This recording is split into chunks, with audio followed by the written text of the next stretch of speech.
travers ce que nous avons écouté ce soir, le témoignage, alléluia, les cantiques, quand ils sont inspirés de Dieu, et quand les témoignages sont vrais, béni soit Dieu, ça touche le cœur.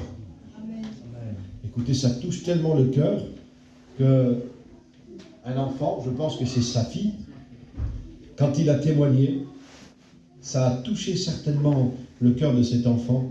Elle est venue vers son père et l'a serré dans ses bras. Alléluia, gloire à Dieu. Je bénis Dieu pour les vies changées, les vies transformées, les vies qui éclairent. Les témoins de la maison de Dieu, alléluia, ils sont reconnus.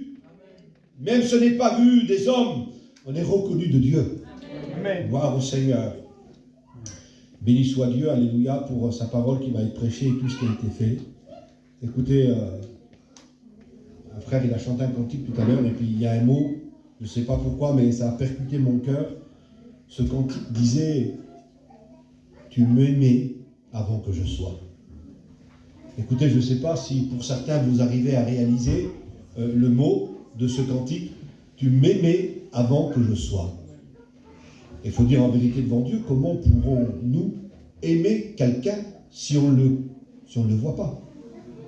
Mais ce cantique disait « Tu m'aimais avant que je sois ».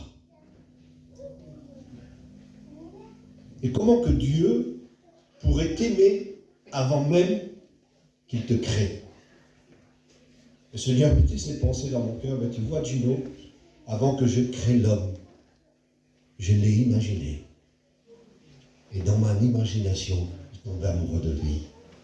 Je l'ai créé. C'est une pensée, c'est pas biblique. Mais le Seigneur me faisait comprendre cette chose-là. Quand je veux créer quelque chose, il l'imagine et ça lui plaît. Alors il crée. Gloire au Seigneur. Béni soit Dieu. J'ai formé pour vous, béni soit Dieu, des projets de bonheur dans lesquels vous aurez de l'avenir et de l'espérance. Gloire à Dieu. Et puis l'Église est plein d'avenir, plein d'espérance. Avant même de connaître Dieu, on était sans avenir, sans espérance. On vivait, on demeurait dans notre péché, ne savons pas où aller. Mais quand nous nous sommes rencontrés avec Dieu, lorsque la lumière de l'Évangile est venue éclairer nos cœurs, béni soit Dieu, elle nous a donné une direction, une position, un avenir et de l'espérance. Dites Amen les chrétiens. Amen. Gloire au Seigneur. Alors voilà, j'étais en train de penser au message que j'allais apporter ce soir. Et je pensais à un mot. C'est un homme de Dieu qui a dit cette parole. Il a dit « Seigneur, donne-moi un cœur sage ». Pour celui qui ne sait pas qui a dit cette parole, c'est Salomon qui a dit cette parole. Lorsque Dieu va, si vous voulez, vouloir se servir de lui, il va lui demander de faire certaines choses. Et devant la grandeur de la chose que Dieu va lui demander, Salomon va dire cette parole « Seigneur, donne-moi un cœur sage ». Et quand on regarde ce qu'est un cœur sage, vous savez ce que c'est un cœur sage? Un cœur sage, c'est un cœur réceptif. Et donc Salomon n'avait pas besoin de richesse, ni de réalité d'intelligence, de capacité pour faire ce que Dieu allait lui demander. Salomon avait compris que pour faire ce que Dieu lui demandait, il fallait un cœur réceptif à sa parole. Parce que Salomon savait que pour faire ce que Dieu lui demandait, il fallait sa parole. C'est pour ça que David va dire ce mot, et j'aime la parole de David, qui va dire « Seigneur, mon cœur se dilate à ta parole. » Mon cœur se dilate à ta parole. Le mot dilater, c'est une matière, en un mot, une matière qui va, si vous voulez, laisser de la place. Pour vous donner une image, c'est peut-être enfantin, mais je vous la donne pour essayer de comprendre. Ce qui se dilate, c'est un ballon. Vous savez, un ballon, vous avez fait vous-même l'expérience. Quand vous êtes allé au McDonald's, votre enfant vous a demandé un ballon, et on vous a donné un ballon. Pourquoi? Parce que, vous savez, McDonald's, il met son insigne sous le ballon, là, donc on ne le voit pas trop, c'est tout petit, hein, sous le ballon, c'est tout petit, mais la matière du ballon va se mettre à se dilater lorsqu'on va introduire de l'air à l'intérieur. C'est-à-dire, au plus on va gonfler le ballon, la matière du ballon va se dilater pour laisser de la place à l'air, et au plus on va introduire de l'air, au plus la lettre M va apparaître. Et David a dit, Seigneur, mon cœur se dilate à ta parole. Pour une seule et bonne raison. Au plus on va laisser introduire la parole de Dieu dans nos cœurs, au plus on va laisser apparaître Jésus. Amen. Parce que j'aimerais dire à quelqu'un ici ce soir, à l'Église de Dieu en particulier, aux serviteurs de Dieu, que s'il y a quelqu'un qui doit être vu, ce n'est personne d'autre que la personne de Jésus-Christ. C'est pour ça qu'un homme de Dieu a pu dire cette parole. Je ne veux savoir rien d'autre que Christ crucifié. Et Christ crucifié, ça suffit. Gloire au Seigneur. Béni soit Dieu. Alors je vais prêcher la parole de Dieu maintenant. Je rentre dans le message. Le message que Dieu met sur mon cœur, il est saint. Et c'est une parole sainte. Et j'aimerais la partager avec vous, c'est celle-ci. De l'huile pour ta lampe. De l'huile pour ta lampe. Donc, je disais dans l'introduction du message qu'il faut montrer le Christ. C'est lui la lumière. C'est lui la lumière. Et nous sommes, si vous voulez, nous sommes devenus lumière. Lui, il est la lumière du monde. Mais quand nous avons reçu la lumière du Christ, nous sommes à notre tour devenus lumière. Et c'est pour cela que ce soir, avec l'aide du Saint-Esprit, avec les quelques minutes que Dieu va me permettre, j'aimerais vous parler ce soir d'une lampe. Si vous voulez, on va s'imaginer, nous, en tant que chrétiens, à une lampe. La Bible dit ce mot, que l'âme de l'homme est semblable à une lampe. Et ce soir, ensemble, on va s'imaginer, si vous voulez, à une lampe. Et une lampe, elle a une fonction. Une lampe, elle n'a pas seulement une valeur. Une lampe, elle a une fonction. Et la fonction de la lampe, c'est d'être éclairée. Je vous le dis de la part de Dieu. Une lampe, même si elle est ancienne, même si elle est moderne, même si elle a de la valeur, si elle est faite en or, si elle est faite en bronze ou en pierre, écoutez, la véritable fonction de la lampe, ce n'est pas d'être pierre, ni d'être or, ni d'être valeur, mais c'est d'être éclairée. Amen. Parce qu'une lampe, qu'elle n'est pas éclairée, elle n'est pas dans sa véritable fonction. La fonction de la lampe, c'est d'être éclairée. Et c'est pour cela que la Bible dit ce mot. Et c'est par rapport à ce verset que Dieu m'a donné cette pensée pour vous ce soir. C'est dans l'évangile de Matthieu, au chapitre 24. Vous connaissez l'histoire. C'est l'histoire des 10 vierges. Dans la parole de Dieu, il est écrit, puis il y a un petit mot, c'est ce mot-là qui a touché mon cœur. Je ne vais pas lire tout le verset, mais il y a un verset qui a touché mon cœur, et vous le connaissez lorsque vous lisez l'histoire des 10 vierges. Lorsqu'on lit l'histoire des 10 vierges, il y a un petit mot qui dit cela. Les 5 folles viennent voir les 5 sages. Et il leur dit, donnez-nous de votre huile, car nos lampes s'éteint. Et un mot a été dit dans la prière d'un frère. Lorsqu'il a présenté la réunion, il a dit cette parole, que ce feu brûle le bois. Et je dis gloire à Dieu pour cette prière qui quelque part confirme le mot que Dieu a mis sur mon cœur. Donnez-nous de votre huile, car nos lampes s'éteint. Et la Bible dit ce mot, que faute de bois, le feu s'éteint.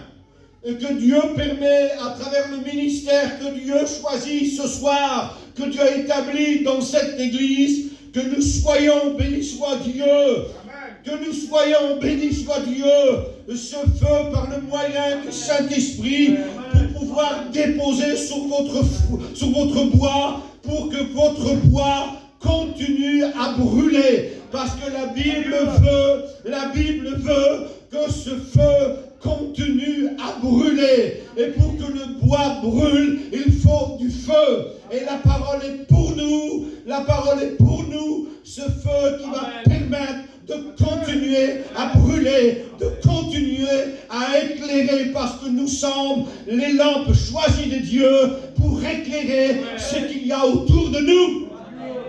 Écoutez, j'ai cette image devant moi. Je vois, si vous voulez, un homme de Dieu combattre. La Bible parle d'un homme qui s'appelle David. Un jour, il y a les Philistins qui vont venir combattre le peuple de Dieu. Et là, la Bible dit que David va combattre. Et pendant le combat, la Bible précise que David va se fatiguer. Et pendant que David est fatigué, la Bible dit que l'ennemi va voir la fatigue de David et il va vouloir éteindre la vie de David. Écoutez, je ne sais pas pourquoi je dis ça, mais Dieu le sait. Peut-être que tu as combattu. Peut-être que tu mènes des combats. Peut-être que tu passes par des difficultés, des problèmes, je ne sais pas. Mais Dieu sait. Et ce soir, tu t'es rendu dans un état où tu es fatigué, où tu n'arrives presque plus à combattre. Tes bras te laissent. Tu es en train de te fatiguer, tu baisses les bras, tu baisses la garde. Et l'ennemi voit cette faiblesse et il voudrait éteindre ta vie spirituelle. Mais écoute, je viens t'encourager avec une parole. La Bible dit que dans ce même lieu, il y avait là un homme qui avait vu l'ennemi qui voulait éteindre la vie de David. Et la Bible précise que cet homme va mettre parti pour l'homme de Dieu David. Et de ce fait, il va conserver la vie. Et cet homme va dire cette parole: David, que jamais la lampe d'Israël ne s'éteint. Quel était le mot qui est sorti de la bouche de cet homme? Que jamais la lampe d'Israël ne s'éteint. Et lorsque je vois la parole de Dieu et j'étudie un peu la vie de cet homme de Dieu qui allait presque s'éteindre, David était l'homme selon le cœur de Dieu. David, si vous voulez, était l'homme selon le plan de Dieu. David était, si vous voulez, la lumière pour ce peuple. David était celui qui allait diriger ce peuple. Écoutez plus encore. David, par sa descendance, allait naître la véritable lumière, Jésus. Et que cet homme a dit, David, que jamais la lampe d'Israël ne s'éteint. David était l'avenir d'Israël. Et j'aimerais t'encourager avec cette parole, ma soeur, mon frère, toi qui es là ce soir, que jamais la lampe que Dieu a un jour allumée dans ton cœur ne s'éteint jamais. Car elle est l'avenir de ton fils. Elle est l'avenir de ta fille. Elle est l'avenir de ton mari qui est rétrograde. Elle est l'avenir de ton fils qui se drogue. Elle est l'avenir de ta belle-fille qui ne te parle pas. Elle est l'avenir de ton beau-fils qui te fait la guerre. Que jamais la lampe que Dieu a un jour allumée dans ton cœur ne s'éteint jamais. Parce que ce que Dieu veut, c'est des lampes allumées. Parce que les lampes allumées, ce sont ceux qui éclairent. C'est pour cela qu'un jour Jésus va assembler les 12 et il va leur parler. Et puis il va leur préciser une parole certaine et sûre, que vos lampes soient allumées. Que vos lampes soient allumées. Oh, j'aimerais dire à l'église ce soir que Dieu ne se contente pas d'une lampe. Ce que Dieu veut, c'est une lampe allumée. Ce que Dieu veut, c'est une lampe allumée. Et c'est pour cela que Jésus va parler d'un homme. Il va dire ce mot, puis vous connaissez justement de qui Jésus va parler. Il va parler d'un homme qui s'appelle Jean. Et il va dire ce mot. Jean était la lampe qui brûle et qui luit. Et vous avez voulu vous réjouir 1 heure en sa présence. Que c'est beau une lampe qui brûle. Que c'est beau une lampe qui luit. C'est une lampe où on aurait voulu rester des heures. Je ne sais pas si vous en avez fait vous-même l'expérience, mais quand on s'approche d'un foyer, quand on s'approche d'une lampe qui vit la véritable vie de Dieu, qui vit la vie de l'Esprit, qui est l'image de l'huile, parce que lorsqu'une lampe est remplie d'huile, c'est une lampe conduite par la volonté du Saint-Esprit. Jean était la lampe qui brûle et qui luit, et vous avez voulu vous réjouir 1 heure en sa présence. Écoutez, je ne sais pas si vous en avez fait déjà l'expérience, mais lorsqu'on rentre sur un foyer où la lampe est éteinte, écoutez, je ne sais pas vous, mais on voit une maison triste. Et puis on n'a pas trop envie de rester bien longtemps.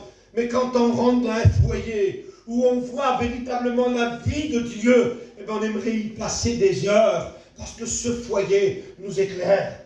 Ce foyer nous bénit. Et c'est pour ça que Jésus met le point sur la lampe. Elle veut qu'elle brille. Elle veut qu'il luise. Il veut qu'elle brûle. Gloire au Seigneur. C'est pour ça que la Bible dit ce mot. On n'allume pas une lampe pour la mettre sur le boisseau. C'est la Bible qui le dit. Merci mon frère. On n'allume pas une lampe pour la mettre sur le boisseau, mais on la met sur le chandelier afin qu'elle puisse éclairer tout ce qu'il y a dans la maison. Écoutez, je ne sais pas comment vous le voyez vous, mais moi, pour moi, c'est une pensée. Une lampe qui est allumée et qui est mise sur le boisseau, c'est une lampe qui est cachée. C'est une lampe qui ne se voit pas, et pourtant la Bible dit ce mot. Une ville éclairée sur une montagne ne peut être cachée. En un mot, si véritablement nous vivons la vie de Dieu, si véritablement nous vivons la vie de l'esprit et non pas de la vie de la chair, eh bien, ça automatiquement, ça se voit, ça éclaire, ça brûle, béni soit Dieu. Mais là, il est en train de faire image à une lampe qui est cachée. Et pour moi, une lampe qui est cachée, je m'excuse de dire ce mot, mais dans la liberté de Dieu, ce n'est rien d'autre qu'une personne qui a été trempée dans l'eau et que la vie de Dieu n'y est pas. Il y a malheureusement des personnes comme ça, des personnes qui se sont engagées, c'est vrai, par les eaux du baptême, mais la vie avec Dieu n'a pas été engagée. La vie de Dieu, elle n'y est pas. La vie de prière, elle n'y est pas. La vie de sainteté, de fidélité, de soumission, d'obéissance, elle n'y est pas. Ils vivent leur vie comme dans leur sang. Je m'excuse de dire ce mot. Un coup ils sont à la réunion, un coup ils sont à un mariage, un coup ils sont en mission, et puis un coup ils se parlent même peu avec leur prochain, un coup ils sont en guerre, un coup ils sont en paix. C'est ça une lampe qui est cachée, et c'est pas véritablement la vie de Dieu. Mais la Bible précise, lorsqu'une lampe elle est allumée, elle est posée sur le chandelier, et elle éclaire tout ce qu'il y a dans la maison. J'aimerais te dire de la part de Dieu, la lampe c'est toi, le chandelier c'est Jésus, et toute lampe qui aura pour support le chandelier pourront donner l'éclairage nécessaire pour éclairer ce qu'il y a dans la maison. Toi qui es là ce soir, je te pose la question, qui il y a dans ta maison? Écoutez, il y a des foyers qui ont vraiment besoin de la grâce de Dieu. Amen. Il y a des foyers avec des enfants qui ont besoin de la grâce de Dieu. Il y a des foyers où les foyers sont divisés. La femme est chrétienne et le mari n'y est pas. Écoutez, je ne sais pas dans quel état était la femme de cet homme-là lorsqu'il vendait la drogue. Mais il y a eu comme ça des femmes qui priaient le Seigneur, qui étaient chrétiens, et qui pourtant ils avaient des maris alcooliques, des maris drogués, des maris qui vivaient leur vie comme bon leur semble, mais parce que dans la maison, il y avait une lampe qui était allumée. Un jour, ça a éclairé les coins sombres. Et puis peut-être que dans ta maison, je ne sais pas pourquoi je dis ça, mais le Saint-Esprit le sait, peut-être qu'il y a un coin sombre. Peut-être qu'il y a un endroit où ce n'est pas éclairé, comme un fils, comme une belle-fille, je m'excuse de me répéter, comme un mari ou une femme qui ne connaît pas Dieu et qui vit sa vie comme bon le semble, mais à cause d'une lampe qui est posée sur le chandelier, tu pourras éclairer tes coins sombres, ma sœur. Tu pourras éclairer tes coins sombres, mon frère. Et que Dieu le fasse. Et à lui revient toute la gloire. Écoutez ce que dit la Bible. La Bible dit ce mot. Heureux ce serviteur que le maître à son arrivée trouvera veillant. Trouvera veillant. Il ne faut pas confondre avec le mot vaillant. Parce qu'il y a une différence entre celui qui est vaillant et celui qui veille. Écoutez, celui qui est vaillant, pour moi, c'est quelqu'un qui a une activité, qui a un travail et qui fait. C'est l'activité. Mais être veillant, c'est différent. Être veillant, c'est attendre. C'est attendre. Attendre le retour de Jésus. Je m'excuse de dire ce mot. Ce n'est pas notre activité qui nous fera enlever. Parce qu'on peut être endormi dans notre activité. Mais quand Christ viendra chercher son Église, il viendra chercher les lampes, mais surtout les lampes qui sont allumées. Heureux ce serviteur que son maître à son arrivée trouvera veillant. Écoutez, si vous voulez me rendre visite et si vous venez chez moi, et si vous voyez les lumières qui sont éteintes, ce n'est pas la peine de venir, je dors. Mais quand vous arrivez, si vous voyez la lumière qui est allumée, vous pouvez entrer, je vous attends. Que notre vie spirituelle, vécue par le Saint-Esprit de Dieu, que notre vie éclairée par l'Évangile de Dieu, montre à Dieu que nos lampes sont éclairées et il peut venir nous chercher. Parce que Dieu viendra chercher ses lampes, mais les lampes, béni soit Dieu, qui sont allumées. Alors, la Bible dit ce mot, et j'aime ce mot. La Bible dit, c'est le livre d'Ecclésiaste qui dit cette parole, il dit que l'huile ne manque jamais sur ta tête. J'aime ce mot, que l'huile ne manque jamais sur ta tête, et puis le message va un peu plus loin, et que tes vêtements soient blancs, en tout temps. Que l'huile ne manque jamais sur ta tête, et que tes vêtements soient blancs en tout temps. Écoutez, le vêtement blanc, c'est l'image du témoignage. Le vêtement, si vous voulez, le vêtement blanc, c'est l'image du témoignage du chrétien, de la chrétienne. Et j'aimerais dire ce mot dans la liberté de Dieu. Quand l'huile vient à manquer, le vêtement se salit. Parce que s'il y a des vêtements blancs, c'est parce qu'il y a l'huile qui coule sur la tête. Si l'huile cesse de couler sur notre tête, forcément le témoignage, tôt ou tard, sera sali. Parce que le vêtement blanc reste blanc lorsque nous vivons la vie de Dieu, conduit par le Saint-Esprit. Alors la Bible dit que l'huile ne manque jamais sur ta tête. J'aime ce verset aussi qui dit, c'est comme l'huile qui descend sur la tête d'Aaron, qui descend sur son visage, sur sa bouche et sur sa barbe. Et que Dieu fasse que l'huile ne vienne à manquer jamais sur notre tête. Parce que quand l'huile manque sur la tête, les mauvaises pensées sont là. Quand l'huile manque sur nos yeux, la mauvaise vision, elle est là. Quand il n'y a plus d'huile sur nos oreilles, quand il n'y a plus d'huile sur notre bouche, je m'excuse de dire ce mot, on pense n'importe quoi, on voit n'importe quoi, on entend n'importe quoi, on dit n'importe quoi. Mais quand l'huile, béni soit Dieu, coule sur notre tête et qu'elle descend sur notre visage, la pensée de Dieu est liée, la vision de Dieu est liée, l'entendement de Dieu est lié, le parler de Dieu est lié. Et que Dieu fasse que l'huile ne manque jamais sur notre tête. Chrétien, chrétienne, Église du Seigneur, que l'huile coule abondamment sur notre tête.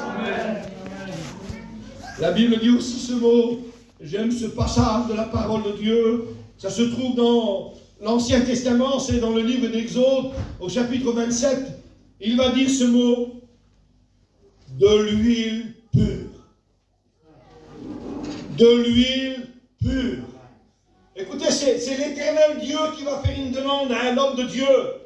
Et je ne sais pas si vous voyez déjà l'histoire. C'est l'histoire où Dieu va demander à Moïse, l'homme de Dieu, de construire un tabernacle. Et quand Dieu va lui faire cette demande, il ne va pas lui manquer de lui donner les mesures. Et quand il va lui donner les mesures dans un champ, Dieu va lui montrer comment il faut qu'il fasse le tabernacle.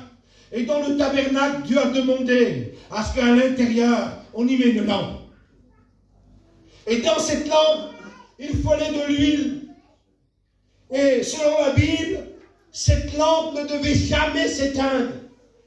Alors pour qu'elle ne s'éteigne pas, il fallait de l'huile en quantité. Et Dieu parle à Moïse, et il dit, Moïse, de l'huile pure pour entretenir les lampes, jour et nuit. Jour et nuit. Pour entretenir les lampes qui étaient dans le tabernacle. Écoutez, j'aimerais dire à l'Église de Dieu, selon la Bible, nous sommes des tabernacles vivants.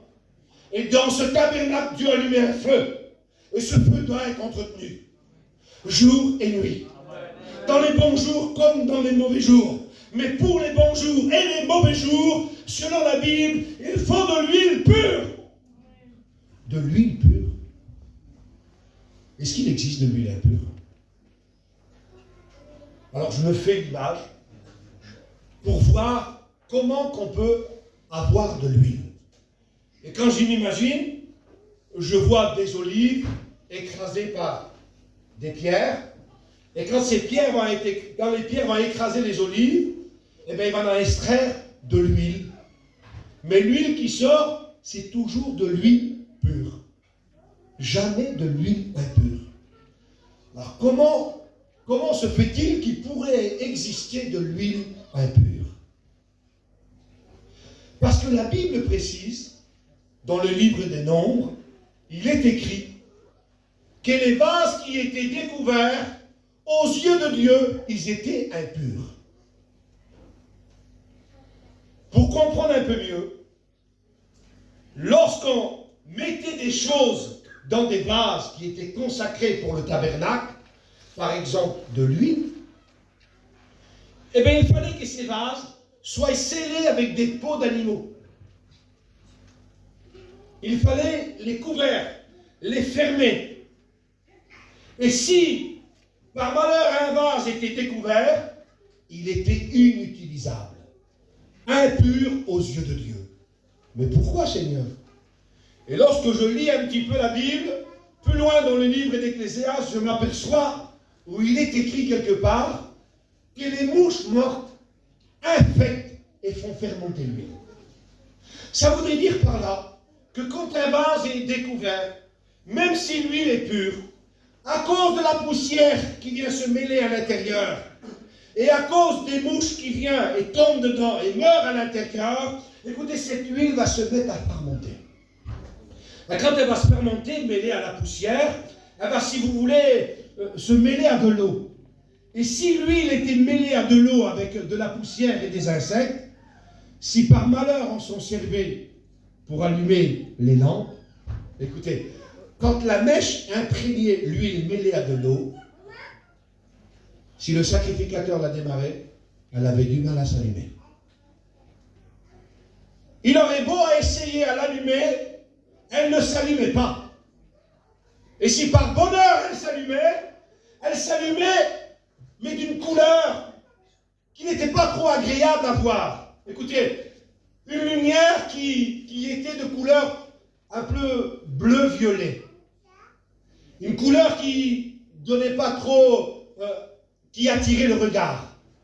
Écoutez, c'était une lumière qui fumait plus que d'éclairer. Parce qu'elle était mêlée à la poussière et à de l'eau. Et c'était une lumière qui n'était pas stable. Écoutez, c'était une flamme qu'elle bougeait dans tous les sens. Écoutez, elle bougeait tellement qu'à un moment donné, elle se mettait à pétiller. Et elle pétillait tellement qu'à tout moment, elle allait s'éteindre.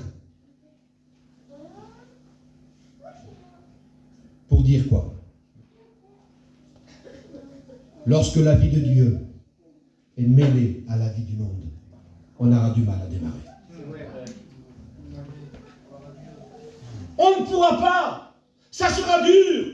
Ça sera pas facile à pouvoir produire cette lumière qui va éclairer notre maison. Parce qu'il y arrive parfois où notre vie, je m'excuse de dire ce mot, même si je suis chrétien, Je vis la vie de Dieu, mais il y a aussi un peu de mélange. Et quand il y a un peu de mélange, je n'arrive pas dans mes affaires avec Dieu. Je n'arrive pas dans l'œuvre de Dieu.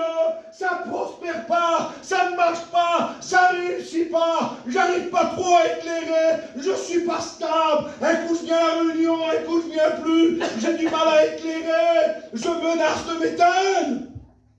Et quelle vérité! Des chrétiens qui vivent leur vie comme dans l'ensemble, aujourd'hui, malheureusement, ils ne sont plus là. Mais la Bible précise de l'huile pure. L'huile pure. La véritable vie de Dieu que Dieu veut que nous ayons, sous l'image de l'huile pure, pour entretenir. Oui, parce qu'une vie spirituelle s'entretient. Une vie spirituelle, elle s'entretient. Et comment entretenir nos vies? Par les conseils du Saint-Esprit, par la volonté du Saint-Esprit. Je ne vous laisserai pas seul. Voici, je vous enverrai le Saint-Esprit qui vous conduira dans toute la vérité. Béni soit Dieu. Et nous prêchons, béni soit Dieu, la vérité. Mais nous ne voulons pas que la prêcher, nous voulons vivre la vérité. Parce que quand nous prêchons la vérité, si nous voulons qu'elle ait une efficacité, nous devons nous, premièrement, la vivre. Vivre la vérité pour pouvoir la montrer aux autres. Béni soit Dieu. De l'huile pure pour entretenir les lampes jour et nuit. Gloire au Seigneur, gloire à Dieu. Je dis merci à Dieu pour le message du Seigneur, pour moi, qui me fait du bien. Écoutez, c'est peut-être pas un grand message, peut-être que vous écoutez ce soir, mais je crois qu'il y a un mot pour quelqu'un ce soir. De l'huile pure pour entretenir les lampes. Écoutez, j'ai encore cette image devant moi.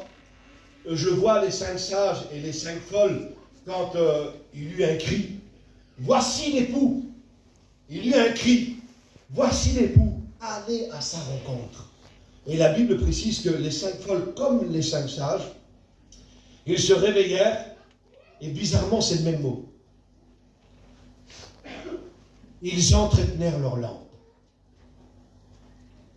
Ils se réveillèrent, et ils entretenèrent leur lampe. Et vous savez, quand je vois le mot entretenir, peut-être que pour certains, vous ne savez pas trop ce que ça veut dire. D'abord, même moi, je ne savais pas ce que ça veut dire lorsque j'ai lu. Lorsqu'on regarde le mot hébreu, ça veut dire kosméo, pour entretenir. Kosméo. Mais quand on regarde un peu plus loin, le mot kosméo, qu'est-ce qu'il veut dire? Eh bien, il veut dire préparer. Entretenir. Le mot entretenir. De l'huile pure pour entretenir les lampes, et les 5 sages, ils se réveillèrent et entretenèrent leurs lampes. Et quand on regarde le mot en hébreu, il veut dire préparer, arranger, mettre en ordre, gagner de l'honneur. C'est ce que veut dire le mot. Écoutez, dans la liberté de Dieu, Dieu sait tout de toute façon. Vous ne croyez pas que dans notre vie, il y avait des choses à mettre en ordre? Gagner de l'honneur. Être prêt. Parce que les lampes que Jésus viendra chercher, ce seront les lampes qui sont prêtes. Et d'ailleurs, dans le verset, on le voit, celles qui étaient prêtes entrèrent. C'est la Bible qui le dit. Les 5 sages arrivent et ils précisent, celles qui étaient prêtes entrèrent. Et malheureusement, celles qui n'étaient pas prêtes, c'est l'image des 5 folles, malheureusement, ils en restaient dehors. Mais Dieu veut que nos cœurs soient prêts. Que nous gagnions de l'honneur par la vie de Dieu vécue, comme lui le veut, par sa parole. Alors, de l'huile pure pour entretenir nos lampes. Alors, je continue un petit peu, alléluia. Je vais lire ce verset. C'est Dieu qui va parler à Samuel. Et Dieu va dire à Samuel cette belle parole. Il va dire, Samuel, va dans la maison d'Ésaïe, car je désire quelqu'un.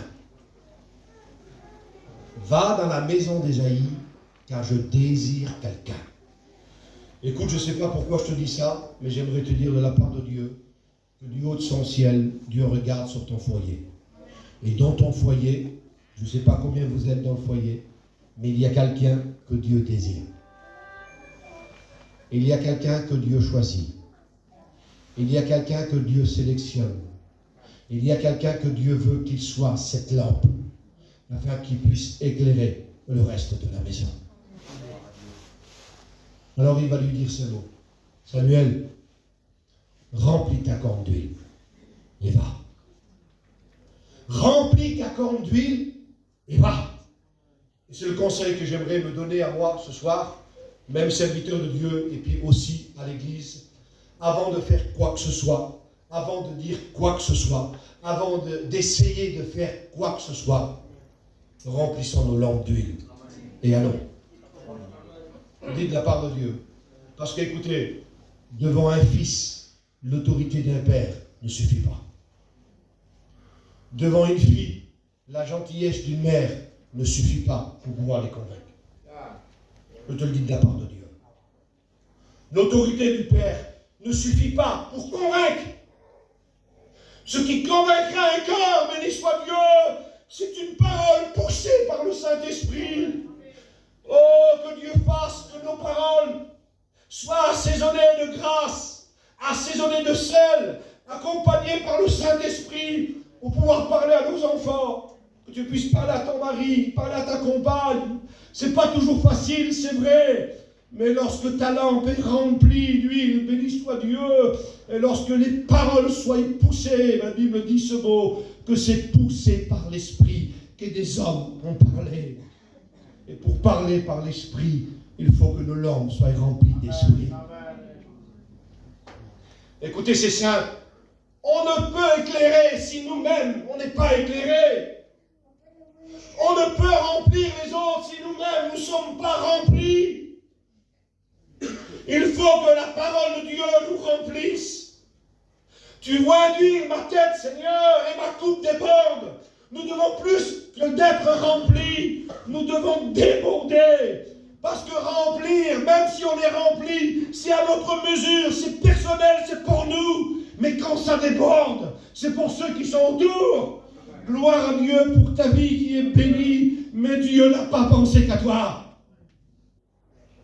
Dieu va aller plus loin avec toi. Par toi, Dieu veut bénir les autres. Par toi, Dieu veut se faire entendre. Par toi, Dieu veut éclairer. Que Dieu fasse, béni soit Dieu, que nous continuions à être ces lampes qui se laissent remplir. Remplir par la parole de Dieu. Qui se plient à la volonté de Dieu. Qui acceptent le message de Dieu, non pas spécialement du prédicateur, mais le message de la Bible. C'est celui que nous devons accepter. Nous ne devons pas accepter, je m'excuse de dire ce mot, tous les messages qui sortent de la bouche des serviteurs, mais le message qui sort de la Bible. Parce qu'il y a des serviteurs qui ne prêchent pas malheureusement la Bible, ou bien la Bible mais déviée. Mais nous, ce qui nous fait grandir, ce qui nous fait éclairer, ce qui nous fait prospérer, c'est pas un bon pasteur, mais c'est la vérité de la Bible. Et que la parole de Dieu vienne remplir nos cœurs, parce que moi, Gino, serviteur de Dieu, j'ai besoin que ma langue soit remplie. Que Dieu fasse que cette prédication que tu écoutes te pousse à dire, parce que tu auras été convaincu de la parole de Dieu, et que tu puisses crier à Jésus, tel que nous chantons ce cantique, comme une lampe qui manque d'huile, Seigneur, je crie à toi. Oui, parce que même les 5 sages, aussi sages étaient-elles, n'ont pu rien donner aux 5 folles. Je m'excuse de dire ce mot. Donne-lui de votre huile, car nos lampes s'éteignent. Non, nous n'avons pas assez pour nous. Telle était la réponse des 5 sages. Non, nous n'avons pas assez pour nous.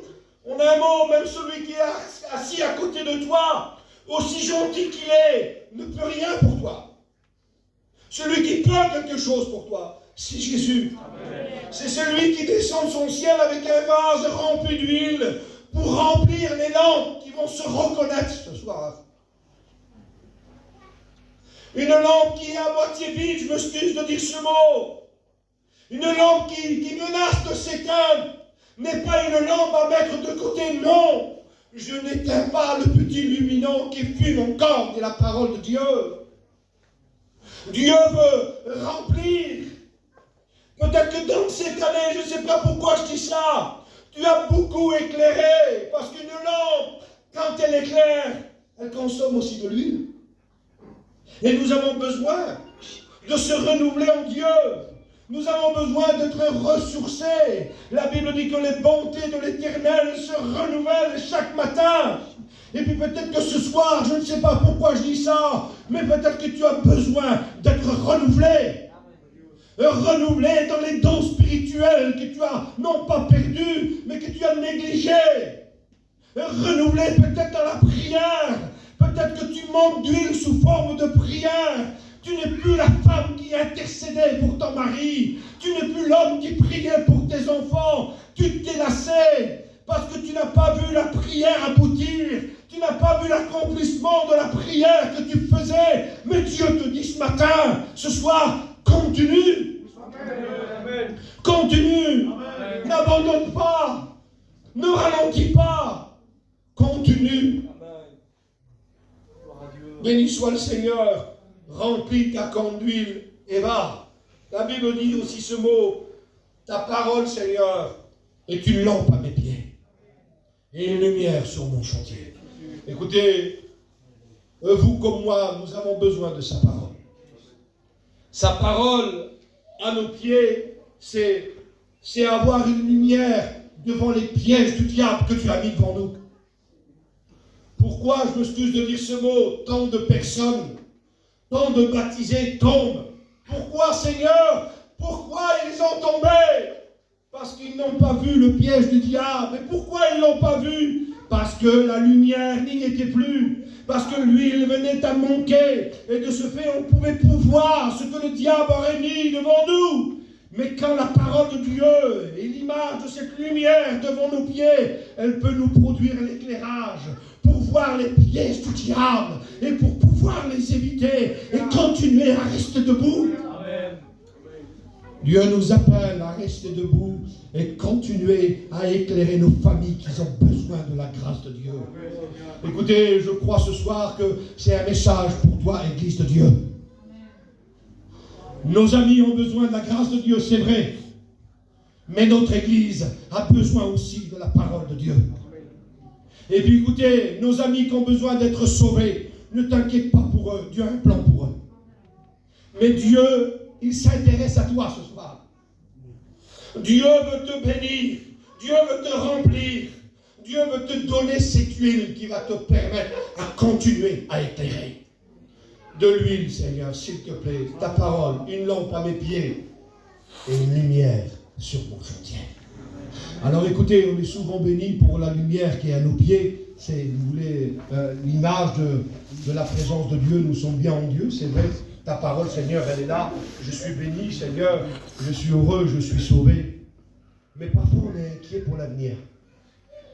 On est inquiet pour la famille. On est inquiet pour le mari, pour les enfants.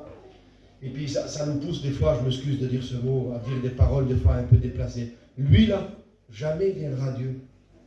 Lui là, jamais se convertira. Celui-là là, il boit tellement qu'un jour il va se retrouver dans un arbre. C'est les mots qu'on emploie. Parfois, je m'excuse de dire ce mot maladroitement. Alors nous, on est chrétiens, c'est vrai, mais on est inquiets des fois pour les autres. Mais j'aimerais t'encourager avec cette parole. La Bible dit que ta parole est une lampe à nos pieds. Ça, c'est le salut pour toi. Mais une lumière sur ton sentier, c'est Dieu qui bénit ton avenir. Ne t'inquiète pas pour ton avenir, parce que si Dieu t'a sauvé, il pourra sauver aussi le reste. C'est sa fonction. Il est venu chercher et sauver celui qui était perdu.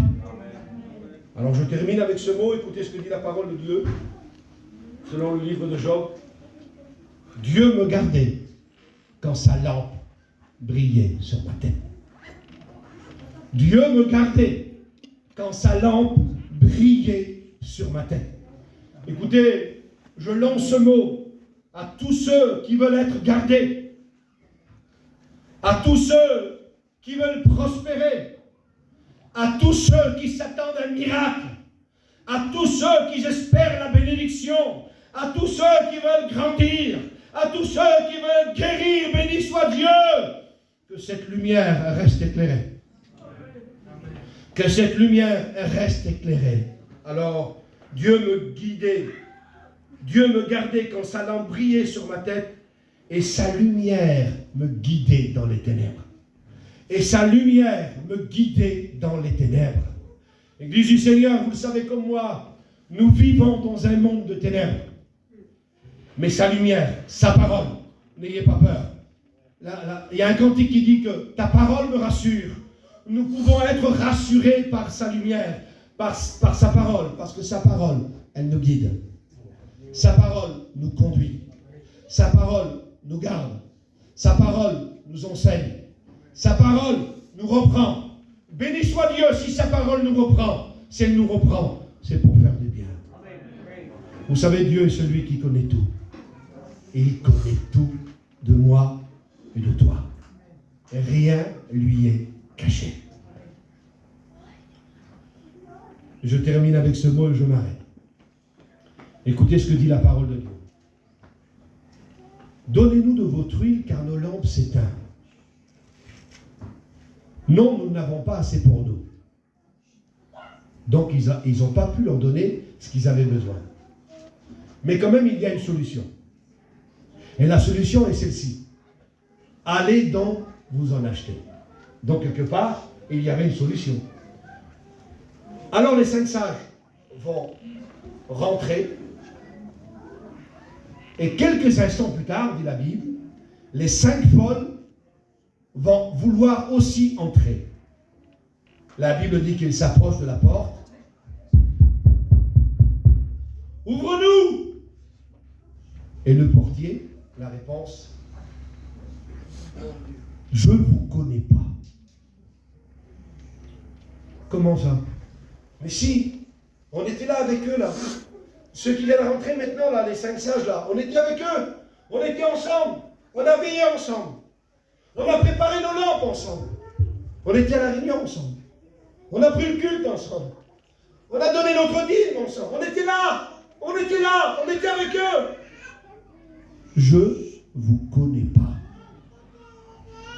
C'est un mot qui est quand même assez dur. Et quand je m'appuie un peu sur le mot qui dit « je vous connais pas ». Le mot « je vous connais pas » en hébreu, il est traduit par Edo. Edo. Et Edo, ça veut dire percevoir au loin. Percevoir au loin.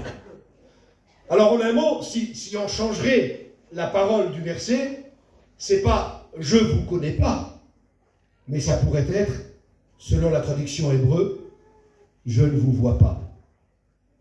Comment ça? Eh oui, si vraiment ils avaient été allés acheter de l'huile, leur lampe, elle aurait été éclairée. Mais là, le portier voit, non, je ne vous vois pas. En un mot, non, vous n'êtes pas éclairés. En un mot, non, vous n'êtes pas des véritables chrétiens. En un mot, non, vous ne vivez pas la vie de Dieu. En un mot, non, vous avez fait semblant d'aller en prendre, mais vous n'en avez pas pris pour dire que Dieu connaît tout. On ne peut pas tromper Dieu et Dieu le sait. Et je sais qu'ici, il y a une église fidèle, mais s'il y avait une seule personne qui peut-être est baptisée depuis tant d'années, et pourtant ne vit pas la véritable vie de Dieu. Et puis peut-être que le pasteur ne sait pas, ta femme ne sait pas, ton mari ne sait pas, tes enfants ne sait pas, mais Dieu sait. Dieu ne te met pas à part. Dieu veut remplir ta lampe. Dieu veut remplir ta lampe. Alors écoutez sur ces quelques mots. J'aimerais qu'on puisse fermer nos yeux et prier le Seigneur un petit instant. Et puis laisser le Saint-Esprit agir. Est-ce que vous croyez à l'œuvre du Saint-Esprit? Est-ce que vous croyez à l'œuvre du Saint-Esprit? Écoutez, la Bible dit que l'Éternel fouille Jérusalem avec ses lampes. Et ce soir, Dieu est en train de fouiller des cœurs. Et Dieu va s'arrêter à un cœur qui va se reconnaître. Quelqu'un qui est capable de dire en toute humilité, Seigneur, c'est vrai, ce n'est pas toujours facile. Seigneur, ma lampe. Seigneur, j'ai besoin d'éclairer. Seigneur, j'ai besoin de vivre la véritable vie de Dieu. Seigneur, tu connais mon cœur. Seigneur, mes problèmes, mes difficultés m'ont fatigué. Il y a, Seigneur, des choses qui me manquent dans ma lampe. L'huile vient à manquer sous l'image de la prière, sous l'image de réunion, sous l'image des chants, sous l'image du témoignage, sous l'image de l'obéissance, de la fidélité. Je ne sais pas, mais il y a des choses qui te manquent dans ton cœur. Dieu peut te remplir. Alors ce soir, es-tu prêt? Es-tu prêt à dire à Dieu, Seigneur, c'est vrai, ma lampe, elle manque d'huile. Et Seigneur, je sais que celui qui est assis à côté de moi ne peut rien pour moi. Celui qui peut, Seigneur, c'est toi. Alors Seigneur, je crie à toi. Pendant qu'on va prier, si vous voulez, si ça ne dérange pas les musiciens, on va chanter un cantique comme une lampe qui manque d'huile. Et puis pendant ce chant des cantiques, écoutez, je ne suis pas un chanteur, mais je pense qu'il est bon de chanter ce cantique. Et j'aimerais que tu puisses prier, Seigneur, ma soeur, mon frère. Et considérer que tu es une lampe choisie de Dieu et qui doit être remplie d'huile. Que l'huile ne vient à manquer dans ta lampe parce que tu es une lampe choisie de Dieu. Écoute, tu as pour fonction dans les mains de Dieu d'éclairer celui qui a besoin de la grâce de Dieu. Dieu veut ce soir, par le moyen de sa parole, éclairer davantage ta vie. Alors est-ce que tu es prêt ce soir à dire, Seigneur, j'ai besoin de cette huile, de l'huile pure, Seigneur, parce que j'ai besoin que ma vie soit entretenue. Écoutez, je n'ai pas d'autre image, je vous la donne. Pour qu'une voiture, elle continue à avancer, elle a besoin d'être entretenue. Si on néglige l'entretien du véhicule, tôt ou tard, ce véhicule va nous lâcher. Et Dieu, ce soir, par le moyen de sa parole, il veut entretenir ta vie spirituelle. Alors ne voudrais-tu pas rajouter des choses qui te manquent? Ne voudrais-tu pas reprendre des choses que tu as délaissées? Ne voudrais-tu pas faire des nouvelles choses en Dieu? Des choses que tu vois chez les autres et pas chez toi? Et pourquoi pas chez toi? Pourquoi pas une femme qui jeûne? Pourquoi pas une femme qui prie? Pourquoi pas un homme qui intercède? Pourquoi pas une femme qui a une parole de sagesse pour sa belle-fille? Pourquoi pas un père qui a une parole poussée par le Saint-Esprit pour convaincre son fils? Pourquoi pas? Oui, Dieu le permet. Il suffit que tu présentes ta lampe devant lui et de dire, Seigneur, regarde ma lampe. Si elle manque d'huile, Seigneur, remplis-la. Parce que, Seigneur, je ne veux pas attendre que ma lampe s'éteigne, mais ce que je veux, c'est que ma lampe éclaire. Comme tu l'as demandé, Seigneur, à tes disciples, tu as dit, Seigneur, que vos lampes soient allumées. Alors, Seigneur, je veux que ma lampe continue et reste allumée. Mais pour cela, Seigneur, j'ai besoin de cette huile fraîche. J'ai besoin de cette huile pure. J'ai besoin de cette huile sainte que ta parole me procure. Alors, Seigneur, fouille mon cœur.